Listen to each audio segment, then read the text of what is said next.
Our investigation into Jesus' appearances takes us west of Jerusalem, a place called Emmaus, where two disciples are said to have met the risen Jesus, and where we met Brother Anton.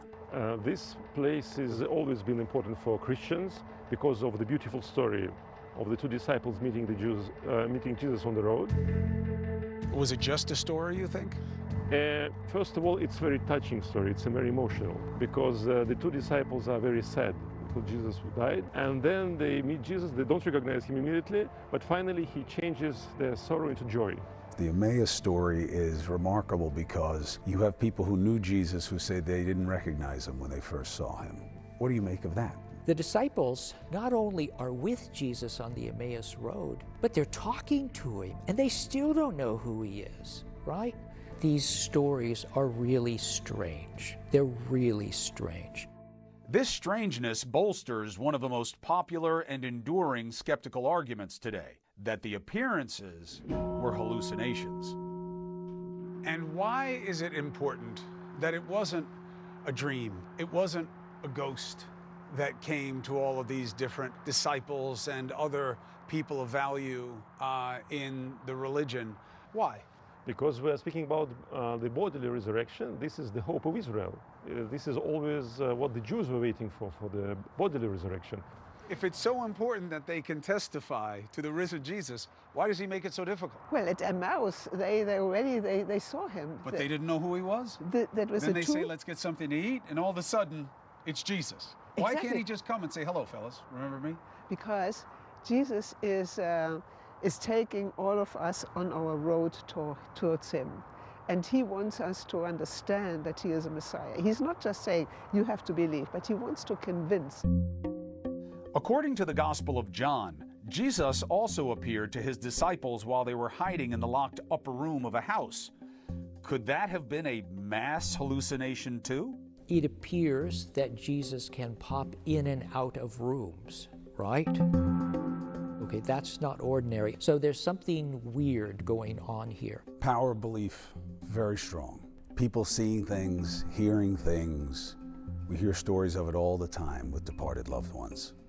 Why would this be different? So multiple studies that have been done over more than a century have revealed that the group most likely to experience a hallucination are people grieving the loss of a loved one. Approximately 50% of them do. However, only 14% experience a visual hallucination. Number two, because hallucinations are private occurrences in the mind of an individual with no external reality, you can't experience a group simultaneous hallucination. So you'd have to propose that these guys all had hallucinations simultaneously, and the content of those was so similar that they all thought they saw the same thing. That's not really plausible. One biblical encounter explicitly makes the case that Jesus had been resurrected in body. He wasn't just a spirit, real or imagined. That is the famous doubting Thomas moment in the Gospel of John. Then he said to Thomas, reach your finger here and look at my hands, and reach your hand here and put it into my side. Do not be unbelieving, but believing. And Thomas answered Jesus and said to him, my Lord and my God. Jesus said to him, Thomas, because you have seen me, you have believed. Blessed are those who have not seen and yet have believed. I think people outside the church are doubting this, yeah. There must have been people who said, oh, they're just seeing things, right? And I think you can see that counter-narrative reflected in the Gospels because I think they are addressing it. Oh, that's interesting. So you're saying they wouldn't have addressed the skepticism if they felt there was no power to the skepticism? Ah, well, I wouldn't have put it that way, but yeah, that makes perfect sense to me. Yeah, you only answer objections that you're worried about. What do you make of the suggestion of the doubting Thomas? Well, I think that for me, this is a true story. Thomas is somebody we know that he has his own mind. He's not swallowing Jesus. And the disciples are not just blindly following Jesus. They have their own minds. That could be the case, but solid evidence still eludes us.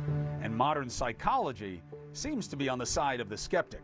It's a normal part of the mourning process to see dead loved ones. Thank you for watching. Subscribe below and download our NewsNation app right now on your phone, and you will get fact-based, unbiased news for all Americans.